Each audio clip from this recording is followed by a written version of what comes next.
Coromandel Fishers by Sarojini Naidu. Structure, Summary, Analysis. Hello and welcome to the discourse. The Coromandel Fishers was first published in Sarojini Naidu's 1905 debate collection, The Golden Threshold. Appearing during the Indian literary renaissance, the poem reflects a period of growing cultural and national pride. Naidu, known as the Nightingale of India, was also a key leader in the independence movement. The year 1905 also marked the start of the Swadeshi Movement, a large-scale campaign for economic self-reliance. While the poem vividly paints fishermen on the Coromandel coast preparing for work, it is widely understood as a powerful allegory. The call to rise, brothers, rise is heard as a metaphorical rallying cry for national unity and courageous action against colonial rule, with the sea symbolizing the challenges and promise of the freedom struggle. Poetic structure and form. The poem is structured into 3 stanzas of 4 lines each, making a total of 12 lines. It employs a steady AABB rhyme scheme in each stanza, where the first 2 lines rhyme and the last 2 lines share a different rhyme. This creates a song-like memorable quality. The meter is largely anapestic. An anapest is a metrical foot consisting of 2 unstressed syllables followed by 1 stressed syllable, dum. This meter, often seen in anapestic trimeter 3 feet per line, creates a rhythmic, rushing and wave-like cadence that perfectly mirrors the motion of the sea, the urgency of the fisherman's call, and the sweeping movement of their catamarans. Language and key poetic devices. Naidu's language is rich with devices that bring the scene and its deeper meaning to life. She uses personification extensively, describing the wind asleep in the arms of the dawn like a child and the hand of the sea god. This technique makes nature feel intimate and powerful. The core of the poem rests on an extended metaphor. The sea is our mother, the cloud is our brother, the waves are our comrades all. This metaphor establishes a profound familial bond between the fisherman and the natural world, emphasizing unity and shared destiny. The poem is also built on vivid imagery and a contrast between the sweet comforts of the land, the coconut glade, mango grove, and the sweeter, thrilling dangers of the sea's kiss of the spray. This contrast champions the spirit of adventure, duty, and collective effort over passive comfort. Summary and analysis. Stanza 1, lines 1 to 4. Rise, brothers, rise, the wakening skies pray to the morning light. The wind lies asleep in the arms of the dawn like a child that has cried all night. Come, let us gather our nets from the shore and set our catamarans free, to capture the leaping wealth of the tide, for we are the kings of the sea. This opening stanza of Sarojini Naidu's Coromandel Fishers serves as a powerful call to action, blending vivid imagery of the dawn with a stirring sense of communal purpose. The speaker urgently rallies his fellow fishermen to begin their day's work, framing their labor as a noble and sovereign pursuit.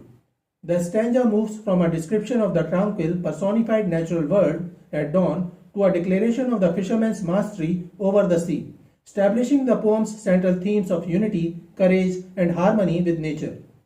The analysis of the stanza reveals how literary devices create its energetic and majestic tone. Naidu employs extensive personification to animate the landscape, describing the wakening skies that pray to the morning light and the wind that lies asleep in the arms of the dawn.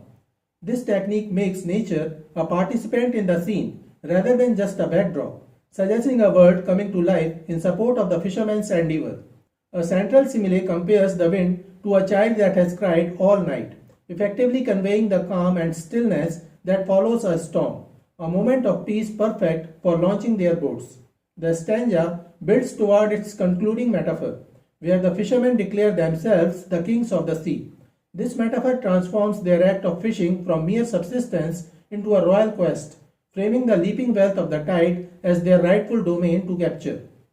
The key literary devices work together to establish the poem's mood and deeper meaning. The vivid imagery of the praying skies, the sleeping wind, and the leaping wealthy tide appeals strongly to the senses, painting a rich picture of the Coromandel coast at daybreak. This is not just a description but a persuasive argument for action, making the sea's bounty seem irresistible. The repeated use of the collective we and brothers, combined with the imperative verbs rise and come, fosters a strong sense of community and shared mission. This unity between the man and the personified elements of sky, wind, and dawn lays the early groundwork for the poem's famous extended metaphor of familial kinship with the sea that is fully developed in the next stanza. Ultimately, the first section functions as a rousing speech using poetic persuasion to motivate the group toward their shared goal on the water. Stanza 2, lines 5 to 8. No longer delay. Let us hasten away in the track of the seagull's call. The sea is our mother, the cloud is our brother, the waves are our comrades all. What though we toss at the fall of the sun, where the hand of the sea god drives?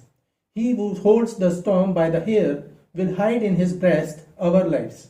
This second stanza of Sarojini Naidu's Coromandel Fishers deepens the poem's message, moving from a call to action to a profound declaration of unity with nature and a relationship with nature from one of conflict or mere use into one of kinship and inseparable partnership. This metaphor is the key to understanding their fearlessness. The stanza also uses apostrophe and personification by addressing the sea god who has a hand that drives the waves. This gives a divine face and will to the sea's immense power. The most striking image is the description of this deity as the one who holds the storm by the hair, a metaphor that portrays ultimate control over chaos, suggesting the storm is a wild force to be mastered. The rhetorical question, what though we toss at the fall of the sun, acknowledges the very real peril of being caught in a storm at evening. However, it immediately dismisses fear through faith. The final line presents a metaphor of supreme protection, as the sea god will hide in his breast our lives. This evokes an image of being sheltered close to a powerful, caring heart.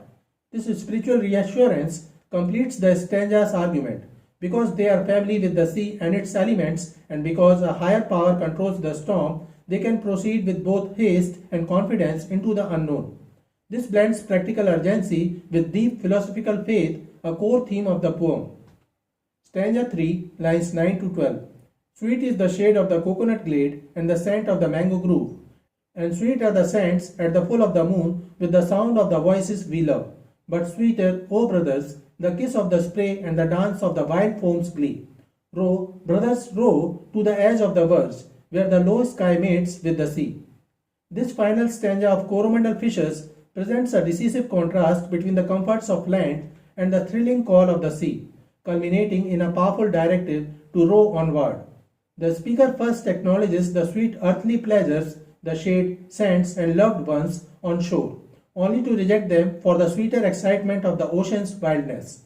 This comparative structure builds to a climactic command, row brothers row, urging a journey to the horizon's edge. The analysis focuses on how literary devices create this persuasive argument.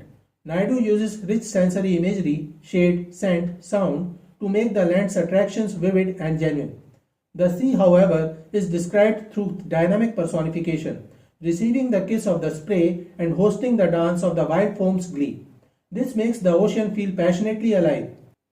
The final line features a potent metaphor, describing the horizon as the place where the low sky mates with the sea. This image of union symbolizes the ultimate goal and the profound elemental connection the fishermen seek. The stanza's repetition of sweet and brothers reinforces the central choice and the unbreakable crew's bond, framing their mission not as a rejection of home but as a chosen pursuit of a higher, more exhilarating destiny. Conclusion. The Coromandel Fishers succeeds as both a vibrant portrait of coastal life and an inspiring national allegory. Its driving, anapestic meter provides the poem with its urgent, rolling rhythm, while its AABB rhyme scheme and central extended metaphor forge a lasting impression of unity and purpose. Naidu masterfully uses the fisherman's dawn journey to symbolize a nation's awakening, making the poem a timeless piece of Indian literature. So this is it for today. We will continue to discuss the history of Indian English literature. Please stay connected with the discourse. Thanks and regards.